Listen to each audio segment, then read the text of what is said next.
speciale elezioni. Interviste e commenti sulle prossime elezioni.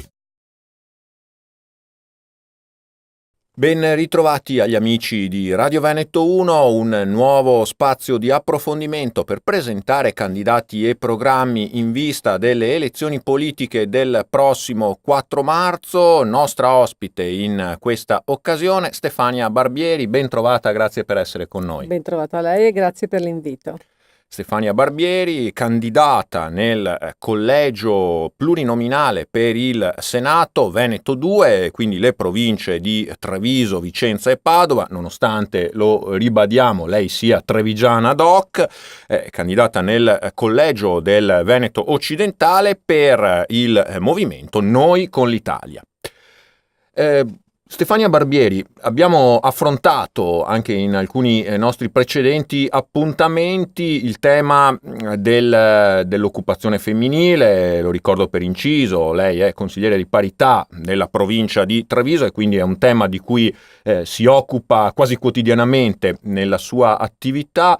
Si dice spesso che il tasso di occupazione delle donne anche nella nostra provincia, che pur rappresenta, possiamo dire, quasi un'isola felice, insomma è sicuramente migliore rispetto a tante altre aree del paese, però il tasso rimane ancora sottodimensionato, ancora troppo basso, e quindi il problema poi perché più donne possano accedere al mondo del lavoro rimane quello della conciliazione tra i tempi di vita e i tempi di lavoro. Lo sappiamo, i carichi familiari purtroppo pesano ancora in prevalenza sulle donne, sulle mamme, sulle mogli. Un problema di cui si discute da anni, ma che rimane ancora irrisolto? Sì, purtroppo è un problema ancora irrisolto. Come lei ha ben detto, sono tanti anni che ci occupiamo di questo tema.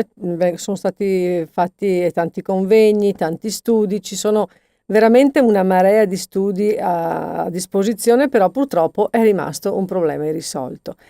Questo perché probabilmente l'organizzazione della nostra società, mi viene da pensare questo dopo tutto il lavoro che è stato fatto, l'organizzazione quindi della nostra società purtroppo è ancora un'organizzazione, diciamo, vorrei usare un termine un po' forte, arcaica.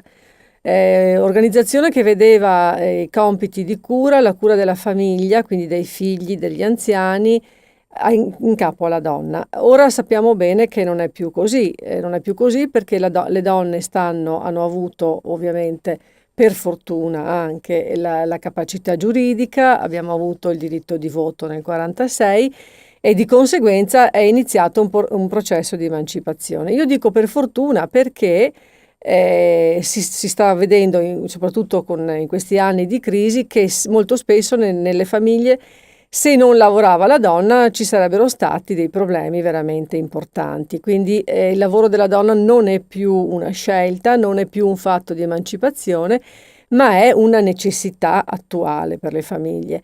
Ovviamente però non è andato di pari passo l'organizzazione della società e l'organizzazione del lavoro. Un po' perché evidentemente dal punto di vista imprenditoriale non siamo ancora abituati a questo lavoro, a questa modalità di lavoro nuovo, questi orari così flessibili, e un po' perché non c'è neanche un sistema di welfare che ci sostiene. Io ricordo quando lavoravo come dipendente, lavoravo in un ufficio e iniziavo alle 3:30 l'orario pomeridiano e mio figlio usciva alle 4 meno un quarto dall'asilo. E tornavo a casa ovviamente alle 7, 7:30, alle 8 di sera. È chiaro che con un orario del genere, voglio dire, è un po' difficile trovare una conciliazione. Con un figlio magari un po', se hai la fortuna di avere i nonni, un po' le babysitter, insomma, riesci in qualche maniera a tamponare, ma quando una famiglia, come è auspicabile che sia, ha 1, 2, 3, 4 figli, è un po' difficile. Poi evidentemente questo si riflette nella natalità. Noi vediamo che il tasso di natalità è in vertiginosa discesa e questi sono anche i motivi. Quindi sai, è veramente un problema difficile. Bisognerebbe fare veramente una riorganizzazione a 360 gradi. Appunto, la bacchetta magica non ce l'ha nessuno. Ciò premesso, c'è secondo lei, anche in virtù di quegli studi di cui ci parlava, una misura che in questo senso sarebbe prioritario adottare? Sgravi fiscali per le aziende, dei bonus per le babysitter, come ad esempio avviene in Francia, per cui anche queste sono in parte detraibili, o comunque ci sono delle agevolazioni. Ecco, c'è altre misure, insomma, che potrebbero agevolare, facilitare questa conciliazione? Sicuramente una defiscalizzazione per quanto riguarda gli oneri a carico delle aziende sarebbe estremamente importante. Poi bisognerebbe incentivare le reti di impresa. Le piccole e micro imprese evidentemente non sono in grado di dare un sostegno ai lavoratori e alle lavoratrici, e quindi magari istituire una sorta di consorzio. Ci sono tanti esempi anche in provincia di Treviso, per fornire un servizio di welfare, cioè per dare l'asilo nido piuttosto che non so, il servizio del pagamento delle utenze e tutti quei servizi che sono in capo, insomma, ad una famiglia. Ci sono però, sono ancora iniziative molto sporadiche e soprattutto lasciate soltanto in mano agli imprenditori. Cosa significa? Che le istituzioni si stanno un po' disinteressando di questo argomento, cioè se ne parla tanto, ma poi concretamente vediamo che non ci sono grandi iniziative. Quindi funzionerebbe, a mio parere, un sistema di rete integrata, cioè rete tra imprese e istituzioni, tra imprese, istituzioni e famiglie, direi io, perché la nostra è una società che si basa sulle famiglie, quindi è tutto imperniato sulle famiglie. Se noi vogliamo crescere, dobbiamo necessariamente salvaguardare le famiglie, quindi mettersi in rete significa prendere coscienza effettivamente di quelli che sono i problemi quotidiani. Grazie a Stefania Barbieri, candidata al Senato nel collegio di Verona, Vicenza e Padova per Noi con l'Italia. Grazie per essere stata con noi. Grazie a voi.